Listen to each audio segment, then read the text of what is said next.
komuniciramo z vsemi ključnimi deležniki v zdravstvu, tako z vsemi poklicnimi skupinami, kot tudi seveda s sindikati.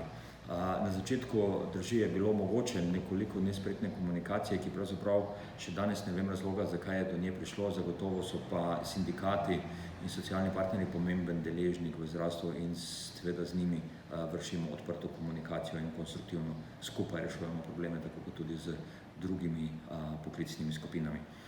Kar se tiče aneksa 2, ki je ravno kar v pripravi, moram reči, da je trenutni status takšen, da je večina spornih vprašanj ostala nerazrešenih na arbitraži, tako da bo pravzaprav vlada tista, ki bo odločala o vsebini aneksa 2. Trenutno je v pripravi finančni model oziroma način nagrajevanja zdravnikov oziroma bolje rečeno celotnega tima, ki dela na oskrbi pacientov na primarnem nivoju. Tako da to je ključna skrb, se pravi zagotoviti primeren način financiranja za tiste time, ki dosegajo oziroma ki presegajo novo povprečje, torej 1895 glavarinskih količnikov, kjer smo pripravili lestvico dodatnega nagrajevanja. Potem bo aneks 2 opredeljeval še nekaj drugih nerešenih zadev oziroma nekaj spornih vprašanj, ki jih na arbitraži nismo uspeli rešiti. Kako pa v bistvu v tem kontekstu ocenjujete sodelovanje z vsemi deležniki na tem področju, s katerimi ste v bistvu takoj začeli zelo konkreten dialog in zelo konkretno iskanje rešitev? Ta trenutek moram reči, da je dogovarjanje oziroma reševanje problemov z vsemi deležniki zelo konstruktivno, tako z, če rečem temu, torej za stroko, za zdravniško zbornico, za zbornico zdravstvene nege, z sindikati, tudi z zdravstveno zavarovalnico.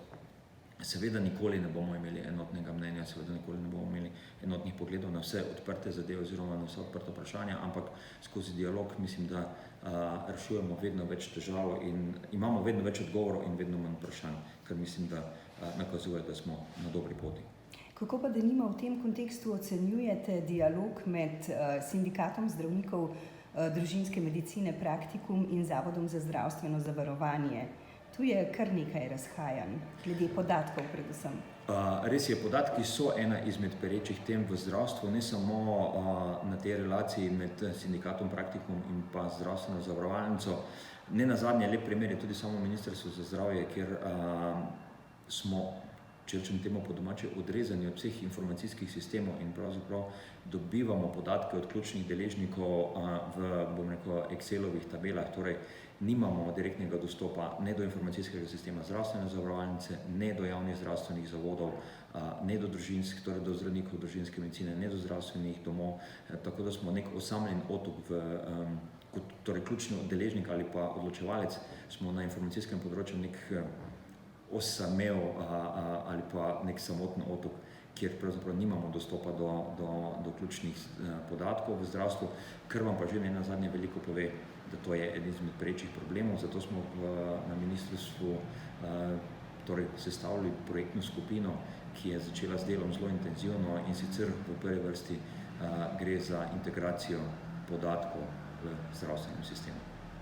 Torej v tem smislu v bistvu pod navednicami priznavate, da je informacijski sistem ena od ključnih Ahilovih pet slovenskega zdravstva?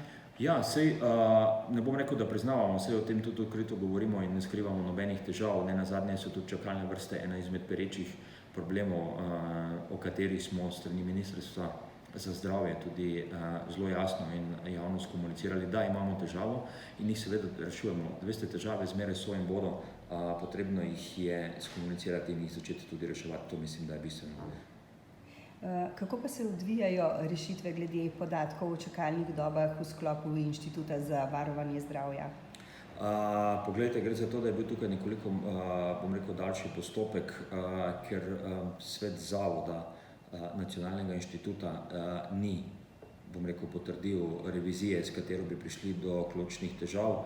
Smo bili žal primorani narediti zamenjavo na tem področju, torej zamenjali smo člane sveta zavoda, ki so predstavniki ustanovitelja, tako da je nov svet zavoda prejšnji teden na seji sprejel sklep, da se pristopi k reviziji, ki jo bo opravljalo Računsko sodišče Republike Slovenije.